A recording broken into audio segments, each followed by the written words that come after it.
I will tell you my last story, which is a sad one. Shortly after we won the elections, a very good friend of mine, who also contributed a lot to the election, came to me and said, look, I want to be the SGF. Can you go to President Buhari and talk on my behalf? I said, why not? So I went to the president-elect at the time. I said, Mr. President, Mr. XYZ is interested in being the SGF. I said, well, yes, but I want to appoint someone from the Middle Belt, a Christian, as my SGF. Everybody says I don't like Christians. I want to give the most important job, the most important appointment in the government to the Middle Belt. And this friend of mine is not from there. He says, so please find a way to explain to him that I've decided that that's where I'm picking my SGF from. So I went back. As a messenger, I passed the message. I then went back to President Buhari. I said, so who are you thinking of appointing, by the way? He said, I have only one name in mind. Chief Audu Ogbeh. I said, excellent choice, sir. Congratulations. And I left. I went back to Kaduna because I was also trying to put together my own team in Kaduna. Unfortunately, some people around the president felt that Chief Audu Ogbeh was too accomplished. He will be too independent. He will not bend.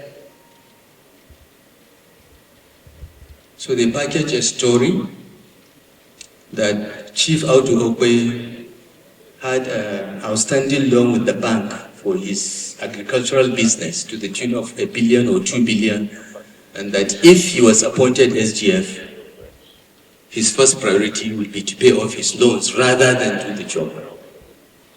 I don't know how they played President Buhari, but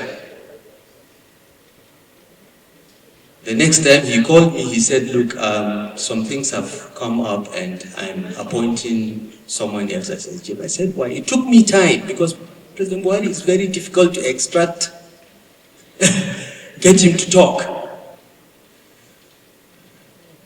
After the SGF was announced, I now found out this was what he was told. I went to him, I said, sir,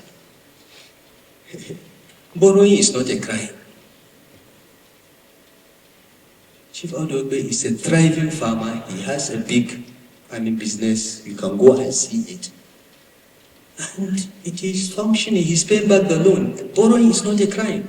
President Buhari said, look, Nasir, I feel bad. I have realized that I was just misled. So you know what I'm going to do? I'm going to appoint him Minister of Agriculture. I'm saying this for the first time. I've never shared this with anybody. I don't know whether boss knows the story or part of it, but this was between me and President Buhari with regards to Audu Ogbeh. And both of them are with their maker now. May their souls rest in perfect peace. Madam, Chief Audu Ogbeh was a great man. He was a wonderful person. He helped all of us. He was a guiding light to many of us. He was there to advise us, to guide us, to debate with us. He was older than us, more experienced, but he never treated us as children. He treated us as adults, as equals. I will never forget him. The only thing I can do is to join all of you in praying for him. In my religion, the highest grade of paradise is Al-Jannah Firdaus. Audu Ogbeh is a Catholic, not a Muslim, but I will continue to pray for him, for Allah to place him in Al-Jannah Firdaus because he deserves it. He was a good man. May the Almighty God strengthen you and give you the fortitude to bear the loss. And may Almighty God bless all that he has left behind for his service to humanity, for his service to Nigeria, because it was only under Audu Ogbeh as Minister of Agric that Nigeria stopped importing rice. People forget that. From $5 million a month importing rice, we came down to zero because of his efforts.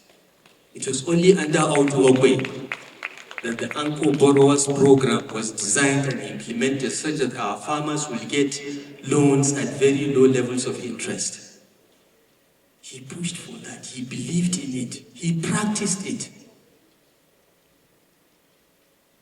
May the Almighty God give Nigeria more and more Audu Ogbehs. May his soul rest in peace. Thank you.